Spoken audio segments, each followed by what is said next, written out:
এইখানে আমার ওয়াজের দরকার নাই, পেন ড্রাইভের মতো যদি খোলা যেত, এটা পেন ড্রাইভের মতো শুধু স্ক্রিনে লাগায় দিতাম, হাজারো কান্না হাজারো হাসি এখানে লুকানো আছে। আমরা প্রবাসে চিনি, মানুষের কান্না আমাদের এখানে লুকানো আছে।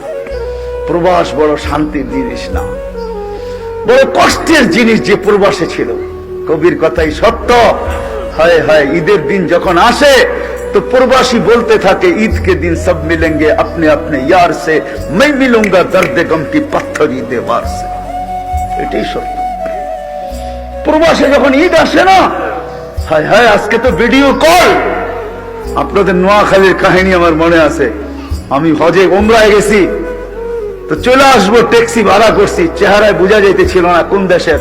আমি বৈশাখী, আমি মনে করছি ইন্ডিয়া পাকিস্তানের হবে, নাদুস নদুস চেহারা সুন্দর। তো আমি উর্দুতে জিজ্ঞাসা করলাম, তোমার বাড়ি কোথায়? বাংলাদেশে। তাইলে আমি বললাম, তোমার সাথে তার উর্দু বলে কোনো দরকার নাই। কোথায় বাড়ি? কয় নোয়াখালী। কতদিন এখানে? কয় 25 বছর। বাড়ি গেছো কয়দিন পর পর বাড়ি যাও?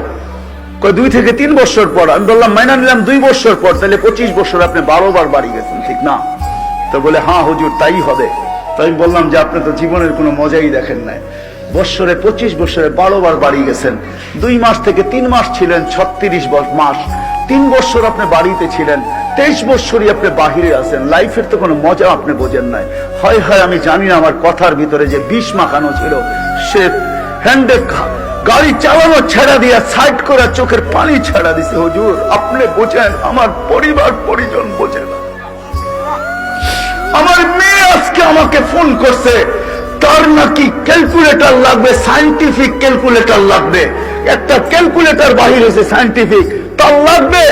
আমি ট্যাক্সি চালাই, সকালবেলা বাহির হই, বিকালে ফিরি। পোশাকটা আমার নিজের হাতে ধুইতে হয়। কখনো আমি এমনও ক্লান্ত হই যে ফ্রিজের ওই ঠান্ডা খাবার খাইয়েই ঘুমায়া পড়ি। হায় হায় হায়।